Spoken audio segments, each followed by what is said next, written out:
Welcome to the Hasn't Been 3 Days podcast with your hosts, Justin and BJ. We talk about 3-day-old news, sports, and whatever else we want to talk about. You, the MVP listener, you listen in, you laugh, you might cry. We'll probably cry. You like our takes, you hate on our takes, but just don't let us know unless it's been 3 days. So we're back for another episode. We have enjoyed the last couple episodes. We're doing something different for this season, and not a lot of sports. But that's okay. Okay, we'll be. I'll be fine. We'll manage. Yep, we'll manage. Life will go on. Season 3 is all about different parts. In this first part of Season 3, we're talking about church hurt in general. And so we've just come through a couple parts where we heard a little bit about our personal stories, some of those church hurts that we've experienced. And tonight we have a special guest with us tonight. We're going to hear some stories. This first part of this season is hearing stories, and that's really what it's all about. We're not trying to fix anybody. We're not trying to heal anybody. We just want people's stories to be told. And so that's where we're at. And so tonight, Justin's sister, Michael, has agreed to come back on the episode with us and talk about some of the church hurt that's happened to her and that's affected her family. So we want to welcome Michael. Welcome back. Welcome. Well, thank you for having me again. So You're welcome. You had asked, or you had volunteered that when we talked to you last time that you could come back for this special season and the stories that we're telling on the topic of church hurt. And so we wanted to take you up on that and have you back in and just talk to you about a few things. One of the things I just wanted to spend a few seconds here before we jump into your story, just recapping kind of what we've talked about the last couple of weeks. I don't want to ask every guest on here to define it for themselves, so I'll just give a brief overview here. We're talking about church hurt. We're talking about the personal stories in this first part. And church hurt, the way we're defining it is hurt that happens within the body at church that comes from either a person, a situation, maybe it's even polity or decisions that have been made, but really anything that causes us personal hurt for whatever reason that happened within the confines or the structure of church. So that we know that can apply to really anything because we're dealing with people. But in the confines of church, we talked about this last couple of weeks that we expect a little bit different in church. And yet what we fail to realize or remember sometimes is that the church is full of imperfect people as well. So with that in mind, Michael, let me just start by giving a little bit of background for you. Tell me a little bit about your history within the church. How did you start going to church? What brought you to church? Are you still involved in church? Tell me a little bit about your church history first, if you don't mind. I grew up at the First Church of Nazarene since birth, and it turned into Connecting Point, and I don't go as often as I would like, but I would like to start going more. But I definitely from when I was born to my high school years to 19, 20, I was going to church frequently, pretty regularly. But I'm not, my brother and my brothers are definitely more involved than I am. I used to do choir. I love singing with the choir at church. I used to do that a lot. I did, I was in the teen groups and I love that too. But yeah, then things happen. Well, your brother moved away, and then he wasn't a good influence anymore. Yeah, that's what it was. Moved away and ruined everything. Yeah, so there's the first hurt. It's not really church hurt; that's family hurt, I guess. But yeah, we can get into that later. But no, I appreciate you, and I don't want this to be a comparison thing at all. Some people that are listening might think, well, now we're still just kind of focused in on Connecting Point or Lincoln First Church, and that's not it at all either. We're just wanting to talk to Michael about her story and what's going on here. So, Michael, in your time growing up in church, there in that church specifically, what were some of the good points, things that kind of stuck out to you, memories that that made you just really enjoy being at church? For me, I really loved growing up going to church. Like, I loved going to services. I had friends, one of my best friends when she was still living here, we used to love hang out together, and then she moved, and so maybe she ruined it first. And then like music, I'm really big into music. So worshiping with music is huge for me. And I always felt like we had an awesome worship band. And I always loved going and singing and, just praising. But I had my teenage rebellious years too. So Sure, yeah, that makes sense. We this is a side note. This doesn't really involve church hurt. Maybe it does, I don't know. But were you around? Did you get to go through your dad's Sunday school class? So he quit like right before I would have been in it. So I never did have my dad as our teacher, like my teacher. She would always see the stuff on Saturday evenings. I think we were just talking about that the other night, weren't we? About the potato game, Yeah. like him making stuff out of potato stamps. Yeah, that's right. Yeah. We did talk about that too last time you were Yeah, on. I apologize. No, but we were literally just talking about it at Britton's birthday party. Okay. Birthday party. We were talking about it. So yeah. So the first area of church hurt that you have is your dad quitting Sunday school teaching before you got there. Here we go. Man, it keeps starting earlier and earlier. Oh, I can't pinpoint it. I know. I actually was really excited about being in my dad's group and like having the same kind of the youth group like my brothers had, and it just wasn't the same. And that's not anybody's fault. It's just the group that we had, and I was super quiet. I mean, like, I didn't talk to like anybody, so that didn't help. Yeah, I think Dad just got tired of kicking out his kids from Sunday school class. So yeah, and he couldn't handle me. He was like, "No, can't do another one. 2 is enough." So yeah, no, but I was always around for all of that stuff. Like, I was too young for the youth groups when you guys were in it, but I was there. I hung out. I did all that stuff with you guys most of the time. So I was just in the background. Yeah, for sure. Did you have any experience outside of Lincoln First Church or Connecting Point? Any other churches, any other church history at all or anything like that? No. I did try, later on we can talk about it, but I did try to go to a couple other churches. It never felt right. So and growing up, that's the only church I knew.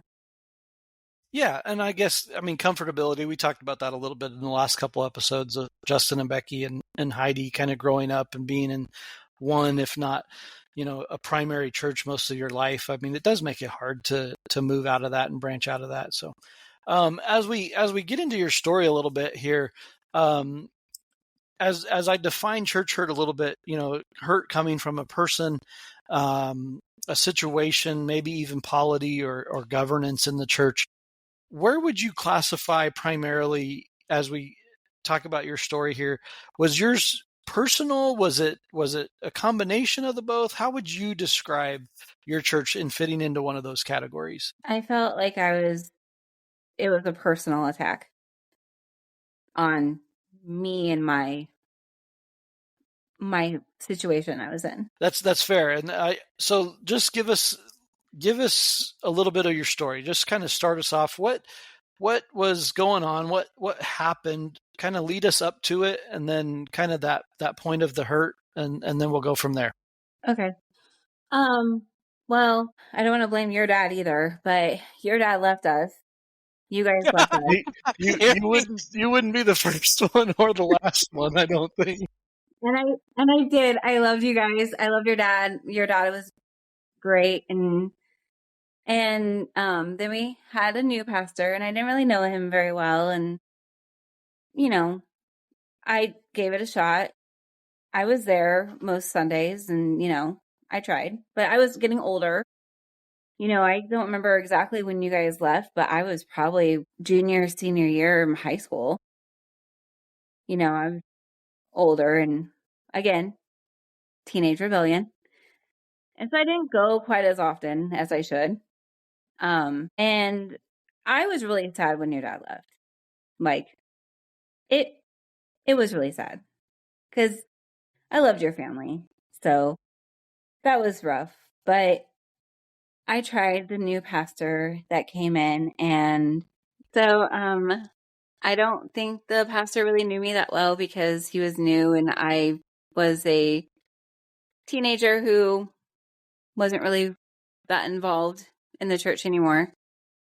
And so I did end up getting pregnant when I was 19, and I was with the father of my child, but we weren't married, and we weren't planning on getting married unless we, chose to. I didn't want to be forced into it. But I wanted to get my daughter baptized. And so I had asked the pastor if he would baptize my daughter. And he told me that he couldn't. Oh, well, actually, he said that he would baptize her and have me up on the stage, but her dad couldn't be with us. And I was like, but why? And he's like, well, because you're not married. And that would look bad to the congregation. Speaking for everybody. I was like, Yeah. okay. Yeah. Can I pause you right there for a minute? I get that being a personal feeling, like a personal. You're going down the right path. You're getting into the questions, and that's one of my questions here for you in just a minute. Were you aware at the time, from a doctrinal standpoint, that infant baptism isn't something in the Nazarene church that was done regularly, or was that even explained to you at all? I actually didn't know that it wasn't a real baptism either. Like, I didn't know that it was just like a dedication. I wasn't aware. It had been years since I even seen like a dedication or anything in the church. So when you went to him to have your daughter baptized, that was the first response, is that he would do it, but there were stipulations. Right. There was no explanation of the polity at all. No. Okay. The next question I had for you then in that regard to it was, what other questions did you ask him at that time besides just why? Or that question of why, and then because you're not married, it would look bad to the church. Was there any follow-up questions from you, or did your family get involved at that time? What other things continued to come from that? Back to being kind of, I guess, shell-shocked or quiet. I didn't want to make a fuss. So basically, after he said that my father's or my child's father couldn't be up stage with us and explained his reasons, I just said, okay. And I think I walked out of the office. Obviously hurt, I went and talked to my mom, and my family has been part of the church forever. Like, I don't know how many years, but a really long time. And so my mom was obviously upset, and that prompted my dad to go and talk to him. And then my dad had a conversation with him, and the pastor told my dad that it would, if it was up to him, the pastor, if it was up to him, he would do it. But he was told by the church's superintendent that they couldn't do it. And so after that point, when your dad went to talk to him, was that answer sufficient, or was there more follow-up even after that? My dad had follow-up questions, but I don't know much more of what he talked to him about. I know he went and talked to somebody else that was a pastor and asked specifically about that, and the other pastor said, no, that's not true. Yeah. Interesting. So then from your standpoint, and again, I know it's hard because this had ripple effects throughout your entire family. It was very clear. I mean, being friends with your brother, obviously there was conversation between he and I when this went on. What would I have done in that situation? I don't even know the time. I wouldn't have been in ministry yet at the time, but there would have been sort of all sorts of questions, I'm sure, that were asked by your family of our family as well, just because of proximity. But for your standpoint, Michael, you personally, with that hurt fresh in your mind and in your heart, in your feelings, what did you do with that? What were the next steps for you when it came to how you dealt with the church and how you dealt with this pastor? Well, it really made me not want to even be in the same room as him. Kind of being told that, well, first he's felt like he was judging me. I felt very much judged. And then also, according to my dad, he lied.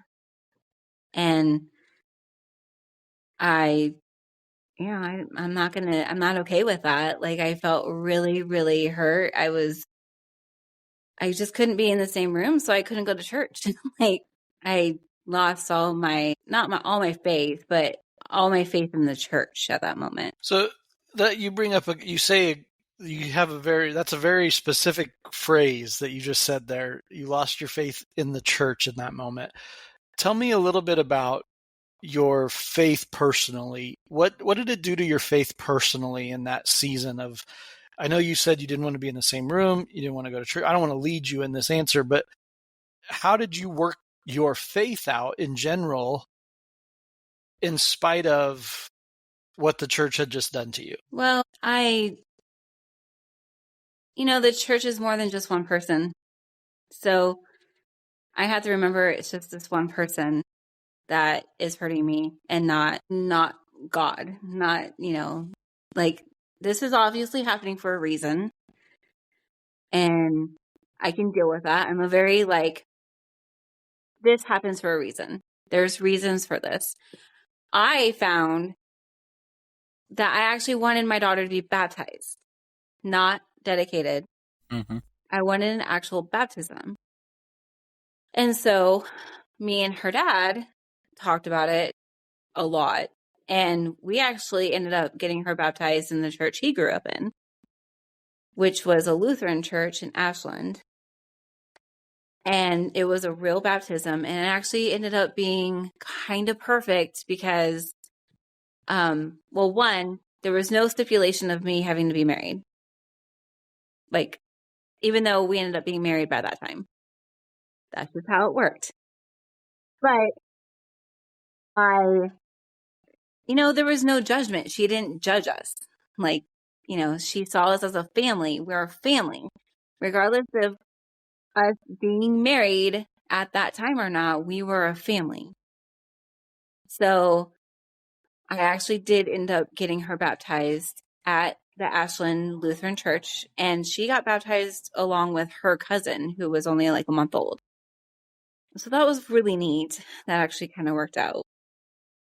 And so I found that very special. So then that kind of followed along with my other kids, where I actually got them baptized at the church that their dad grew up in. And that just became a thing.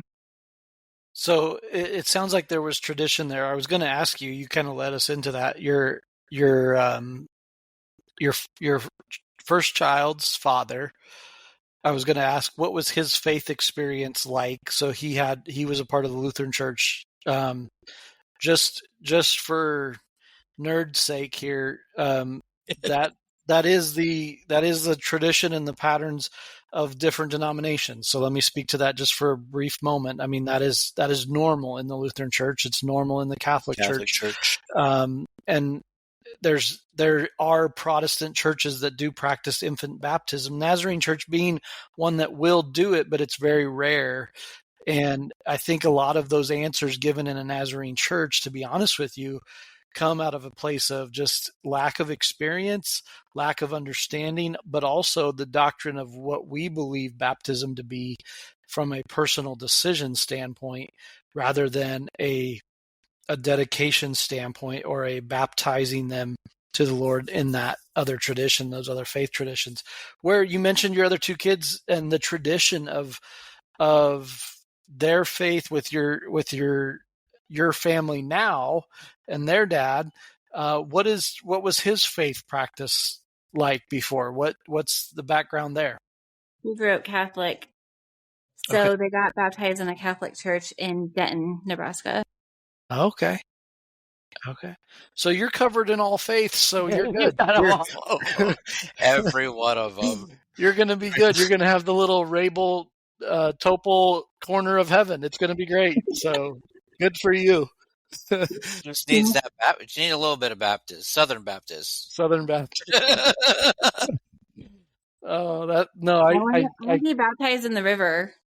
You know, those are fun. I've done a few of those. Those are fun, but that's really cool. So tell me a little bit.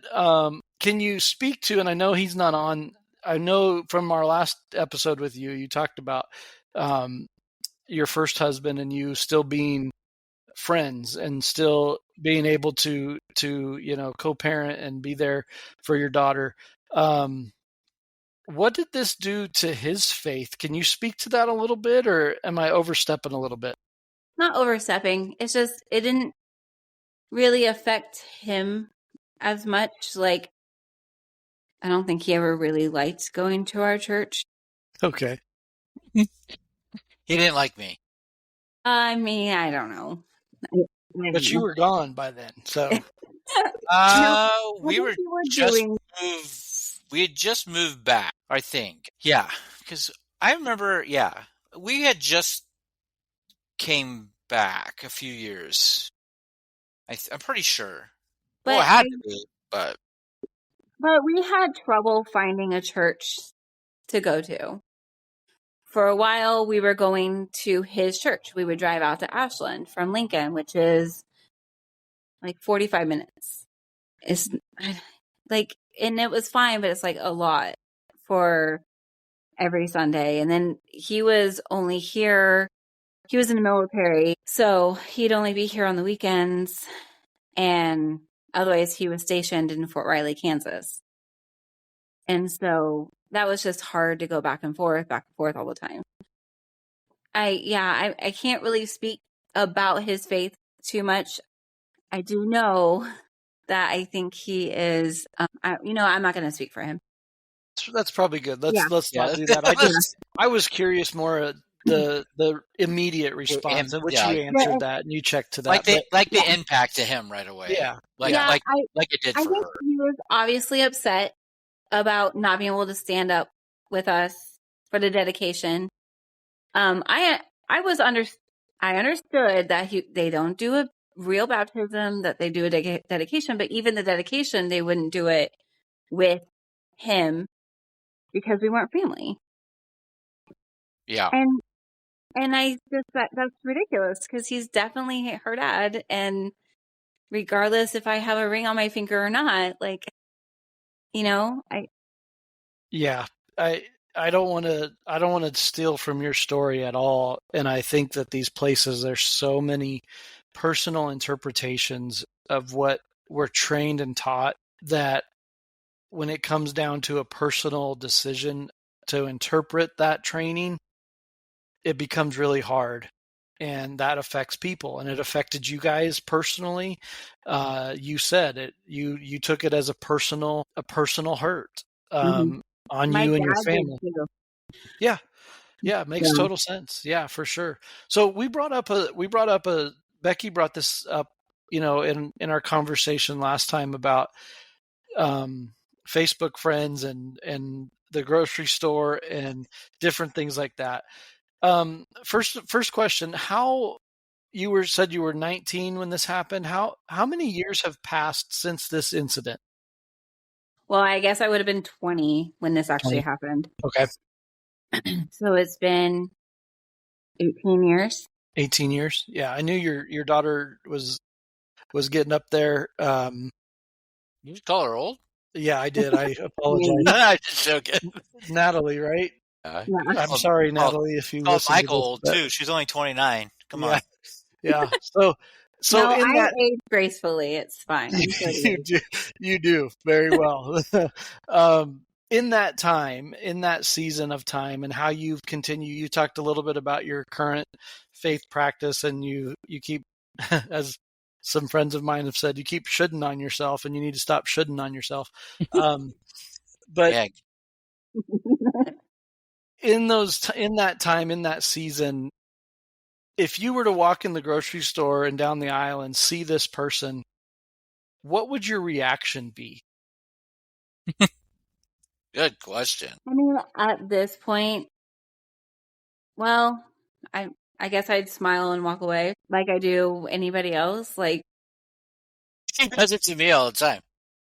oh, We live in the same neighborhood. We go to the same yeah. Hy-Vee. She barely even talks to me. So you wouldn't necessarily avoid that person, but you wouldn't engage them. Is that what you're saying? I wouldn't engage. If they were to come up to me and make small talk, I'd allow it. But that would be it. Like, I'm not going to go up to them. I'm not going to say anything. I definitely won't bring up any old blood or anything like that. So, well, I want to ask a very direct question, and I don't know if I should, but I'm going to say this because you're like a sister to me. So I'm just going to ask it. Michael, have you forgiven him for his response to you then? I'm going to say no. Okay.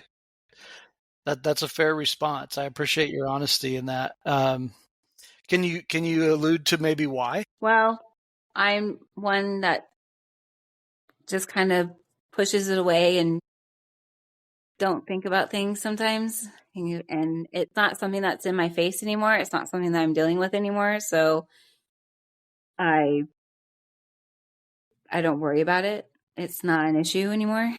So I don't know. But I haven't actively thought, oh yeah, I forgive him.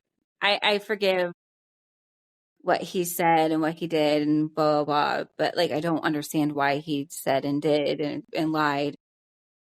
I guess if he would have apologized or made me understand better, made my parents understand better, something.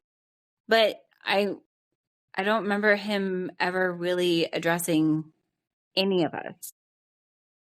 Having a real conversation. We've talked about that last. Just having real conversations, but some people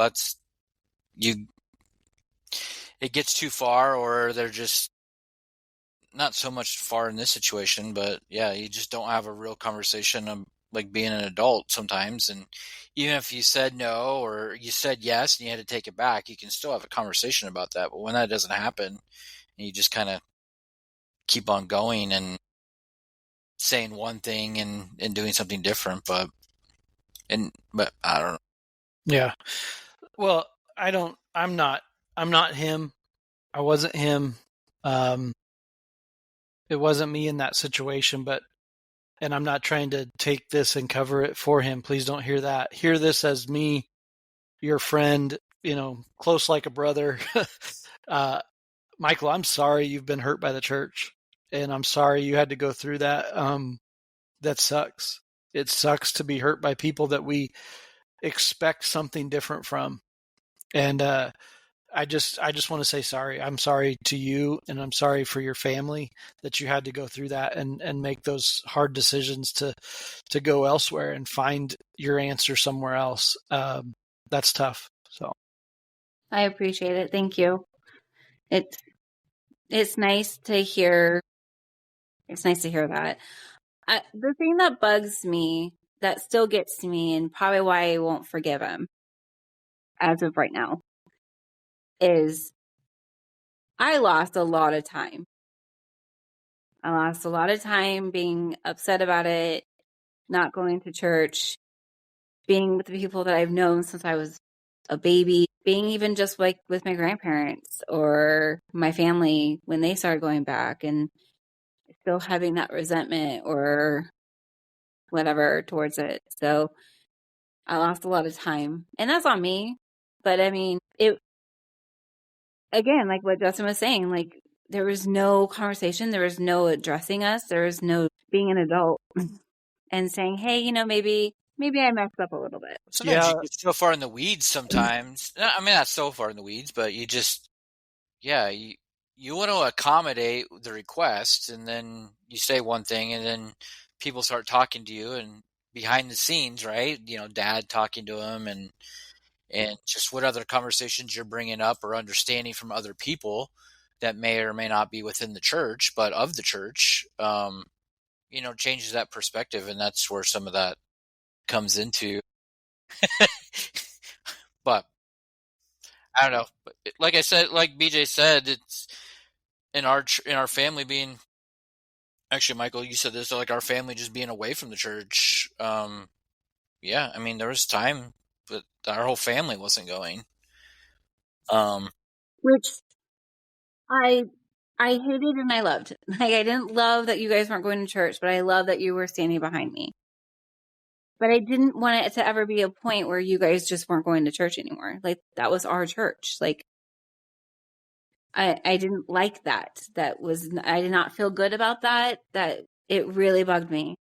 And then when you guys started going back, I had to make a decision if I was okay with it or not. Do you think that if you well, and so just to be clear, this pastor is not there anymore, and so let me ask two questions here. When that pastor left the church, was there ever a thought from you, Michael, to go back since he was gone? Yes. Okay. Well, from that standpoint, I know I've heard this over my ministry and over time as well, that I've heard people in the church say, you know what, we'll just wait this guy out and we'll deal with the next one. I don't think that's the proper attitude personally, but I just was curious. Now, after 18 years, does this hurt still cause you to be apprehensive to go back to church in general, not necessarily that church? I like our new pastor. I really do. I have no issues. I enjoy going to the services that I do see, or like I watch it online or whatever. But I do still have the standoffish, like, don't get too close. Don't, and I think the other thing is that I don't know. I missed out on, I was gone for so long that I feel an outcast a little. Like everybody knows Justin. Everybody knows my parents. They don't really know me. Makes sense. Yeah.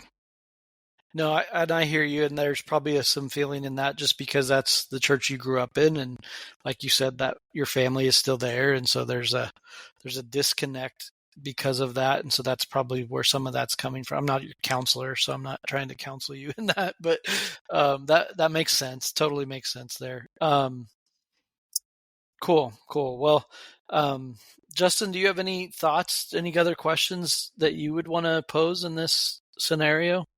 No, I mean, not really. Like, it was kind of the impact to the family obviously took us away from the church for a little while. Yeah, I mean, it's just like one of those seasons, right? I know that we never made it feel like when Becky and I started going back that it was like in spite of like we weren't still standing up for my sister or whatever they went through. There were times where and really honestly the relationship with that pastor was different for our family. Like it almost felt like just because she was my sister I got treated differently. And I don't have anything to do with it. Like similar to your situation, right? Like, hey, I know BJ and now I'm getting treated like crap in this last year. guilty by association. I guess more of the story is no, I'm joking. But I think you covered a lot of things. BJ, you had a lot of good questions and very pointed. I was sitting back as the brother, just listening, and I don't remember a lot, and this could just be my memory.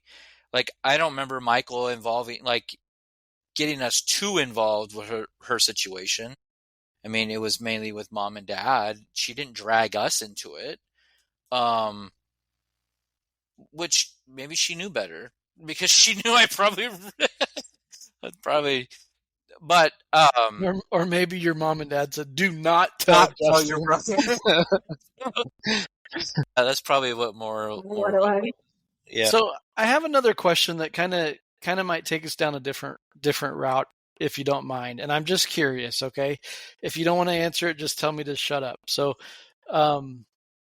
has there been another place in your life, whether it be work or school or just living life, where you've experienced a personal attack or personal hurt that is comparative to this? Oh, well, at work. Yeah. Yeah. I had an old manager that me and her did not get along well with.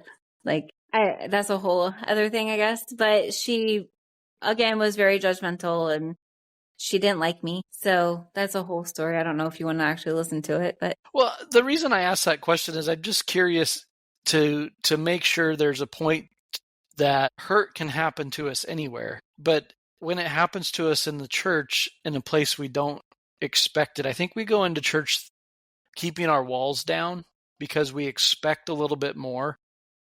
But when we're lied to, when we're treated like a normal human being off the street would treat us, or somebody at work or whatever, we're almost put off by that because how dare you? This is the church. So that's the reason I asked, not to discredit church hurt. But Michael, what's your opinion on why do we hold the church at a higher standard then if it's really just more humans that are still on the journey, just at a different place in the journey? I think because you grow up thinking that everyone is, your pastor is supposed to be your leader and they know all. Yeah, we do. No, we don't. We don't. We don't. Just kidding. And that everyone abides by the rules and everybody knows what to do, what not to do. It's all morally correct, but there are definitely, we all know that that's not the case. Like, we've all seen it, and not just in our own personal experiences, but we've seen it throughout the years. So, I mean, everyone, we're all human. Humans make mistakes. Like, there are definitely things that happen in a church.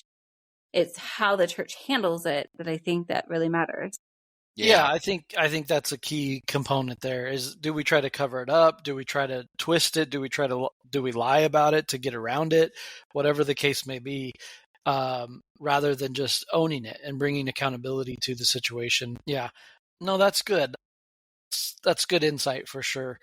So we're started this series, and I want to say this I don't want to say this while you're, I don't want to just say thank you and send you on your way. I want to say this while you're on the air with us, if I may.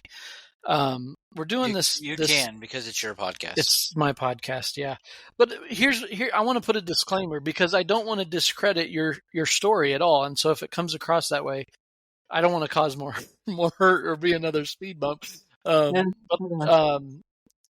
So we started this season. We're wanting to talk about church hurt and hear these personal stories. And would you have it, we go to church this weekend, and the sermon we hear about is on grace and love and forgiveness. And in these places where I know I personally am still struggling and harboring some of that myself in my own hurt, that it's an ongoing process for me. So I can relate to you in that. But I wanted to be clear about something that, from my scripture reading and my study and my training in the church and in just my personal life, there is nowhere in scripture that says that we have to have understanding or justice in order to forgive and move on. And that's a hard pill to swallow when it comes to church hurt. And because I am a president of the fan club, let's have a conversation, just like you guys were saying. Let's have a conversation. Let's own our problems. Let's get to the bottom of it. Let's hash it out. Let's hug and make up, sing Kumbaya, and move on, right? Now, that doesn't mean we have to be best friends. It doesn't even mean we have to, when we see each other in the grocery store, hug each other and catch up on life. But I'm with you 100%. Let's have those moments where we have conversation and maybe we can come to understanding. What I've realized in this is that we may never get understanding, and we may never get justice for the hurt and the wrong. And from what I'm hearing from you and your story, Michael, I am hearing that you have moved on. You know, when I asked you the forgiveness question, you were honest about it, but I think your answer also alludes to the fact that it's not holding you back. It's not causing you a stumble now, but you've moved on, and you wouldn't go be best friends with this guy, or you wouldn't seek him out or try to. But if there was, let me ask you this question then. If there was an opportunity for reconciliation and restoration, would you go for that? Yes. I think it is important to have, if it's both ways, not just me reaching out because I want to say my piece, that they also want to reach out and they want to have a conversation, then I'd be totally willing to, say our piece and forgive and move on. Like, that would be fine. I feel like it's important to do that. I'm not going to do it without the other person be willing, because I don't think he took any accountability for what he did to me personally. Yeah, and that's the hard part. That's the clear component of this, is like what you're saying. In the moment, in the heat of it, there definitely wasn't an appreciation for you as a person or your family at that situation. So that makes total sense. Yeah. Yeah, I think part of it too is just sitting down and explaining, like, hey, this is what this is what we do in the Nazarene Church, and coming at it from, just coming at it. I mean, most of society is like baptisms. Everybody's, you get that tunnel. Oh, baptisms. You do it at this, baptized for life and all that kind of. You just kind of get that that mindset, and then when there's a different way that the denomination does it, but if that person doesn't understand, just sitting down having like we said, we'll say it again over and over, having a conversation, just, hey, we want you to think about this, like, this is what we can offer, but think about it at a bigger thing than just we want to do this, but like what it actually means, understanding that, the biggest thing about the dedications is the support from the people that are around you. And I think that's the other thing too, is like seeing dedications or seeing baptisms in person and hearing it at church, is that you're going to be around for that support for that person or for that family. And really, it's not so much that the pastor's not supporting it. It's then you feel like, I didn't get an opportunity for the church to support me, and you took that away. Yeah. I didn't get a chance to have my kid and us up there and have the church behind us to say, hey, we'll help you raise her, in faith and in the church and stuff. And I mean, yeah, that was taken away from me. And that was the church I grew up in. I wanted to get married in that church. I wanted to do all the things that you're supposed to do, but that was all taken from me. Yeah. No, you make a lot of good points there. There's so many things that can be altered if we're willing to get into a conversation, and sometimes those conversations can feel like hurt themselves, but if we can come out of it with understanding and a better perspective, maybe, then it does give us an openness rather than just an immediate hurt, and then we're dealing with the hurt and the trauma that may come with that. So no, I think you're right. I think when we take the time, here's the thing: education, which is understanding and communication, takes time. And when you don't take the time to invest in that and have the relationship that can foster that, you open yourself up for places of hurt, for sure. Definitely. Well, good. Well, Michael, thank you for sharing your story. Is there anything else that you want to say or add at this point, or? I don't think so. I don't have anything off the top of my head that I want to add. I'm happy with the way things eventually ended up with baptizing my girls. Like I said before, it wasn't about the fact that they weren't going to baptize her, that they were going to do a dedication instead. That wasn't the issue. The issue was feeling the judgment of, we weren't a family because we weren't married. That was her dad. That's always going to be her dad. Like, regardless if we make it or we don't, that's always going to be her dad. So I don't understand where the "we're not family" comes from. And that was the biggest thing. And then the lying on top of it. And just the judgment piece. Just, yeah. And I get it.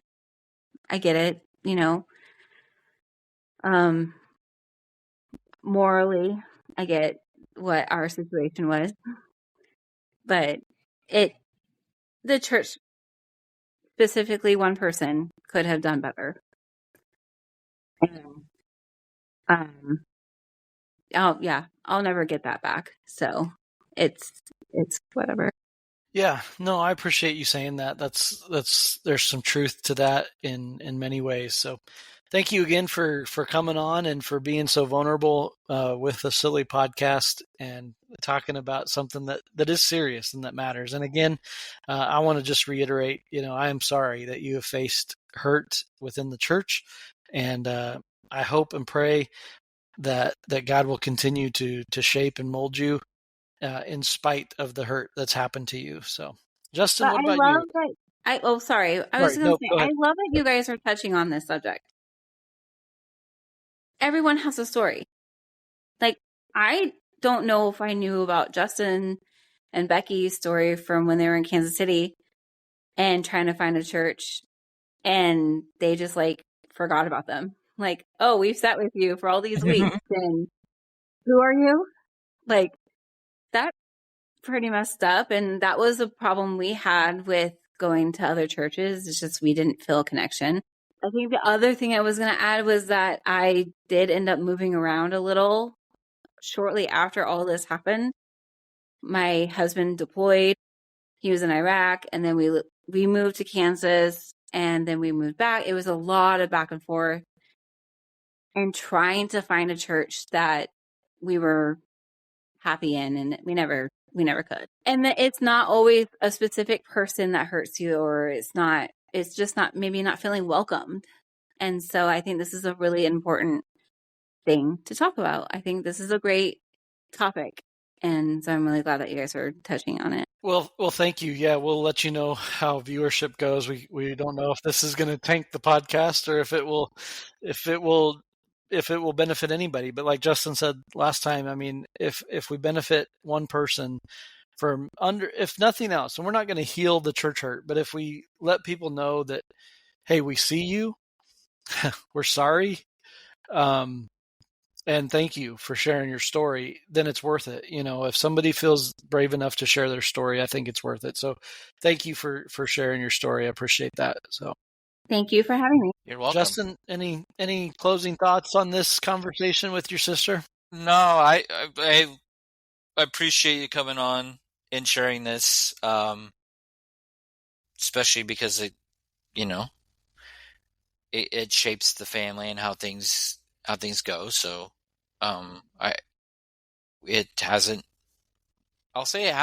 what happened didn't ruin the family. So I know that makes Michael happy. That makes us happy. We,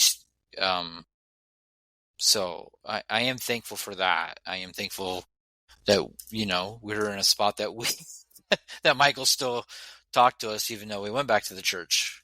And now heavily involved in the church. So, but I will tell you, Michael, there's plenty of people and names. Obviously, we're not giving out. But if you sit back and look at many people, and we're just going to talk selfishly about Connecting Point or Lincoln First Church, there's plenty of people in our church who have family members that, their family comes, but they don't, or they quit coming because potentially of a situation. So, yeah, yes, this is your story. This is your time, but there are plenty of other families who go through the same thing that we all think about is that this has happened, not specifically your story matching everybody else's, but a situation or something that happened or gotten pulled away from something. So, And I think that's the key. And as we close out our time tonight, I want to say thank you to Michael for sharing her story, but and also to Michael, but also to anybody else listening. Your story matters. You matter, and the hurt that you have experienced is real. It's tangible, and it matters. And so I hope and pray that people out there that are listening to this and listen to your story will realize that there are people that care. And find somebody to talk to, tell them your story.